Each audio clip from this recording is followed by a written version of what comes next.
see, Hindus find Christ a very endearing figure because the language, the vocabulary, the material that comes out of Christ, especially the Sermon on the Mount, relates very closely with the Hindu ideals. There is no difference. You can't distinguish him.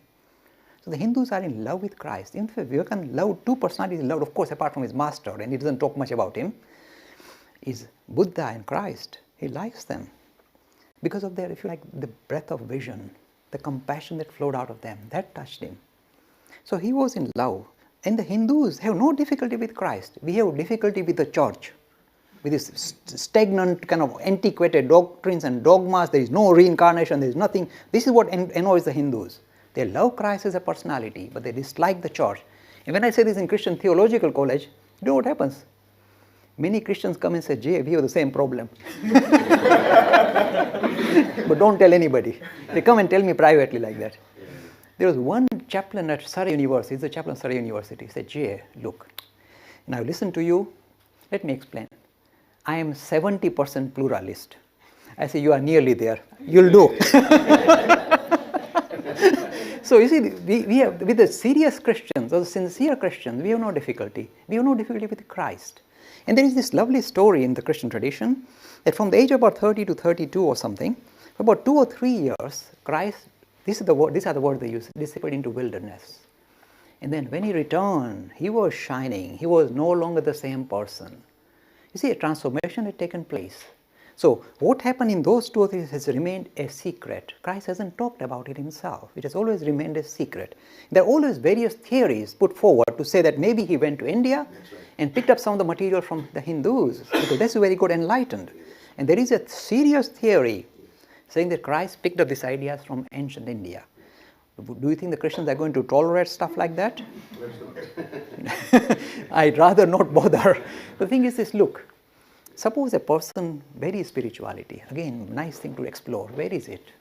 Do you think it's hidden in some Himalayan caves unless you go into that cave and sit? You know, people have got this kind of romantic idea.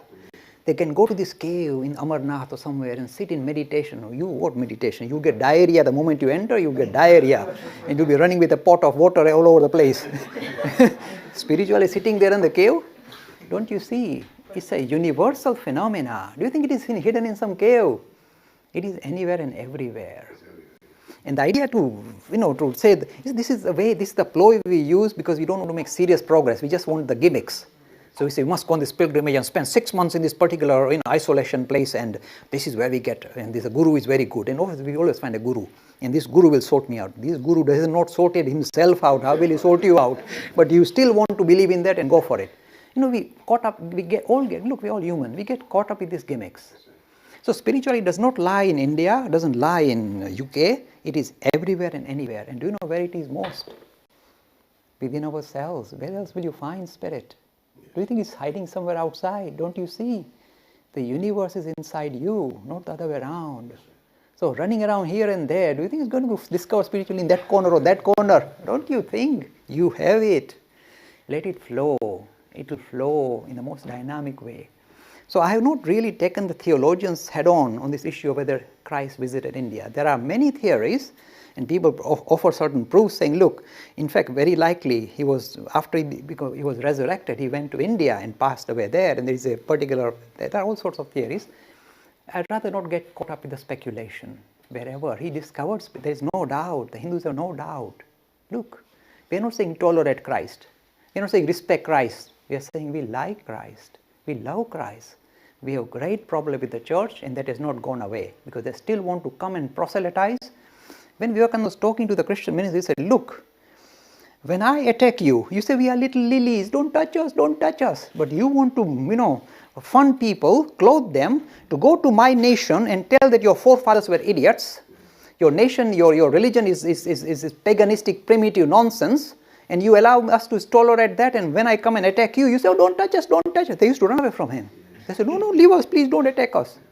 So you become little lilies when I come after you, and you want to send ministers to go and tell my people that they are all wrong and their forefathers were idiots, and you expecting us to tolerate that? Nothing doing.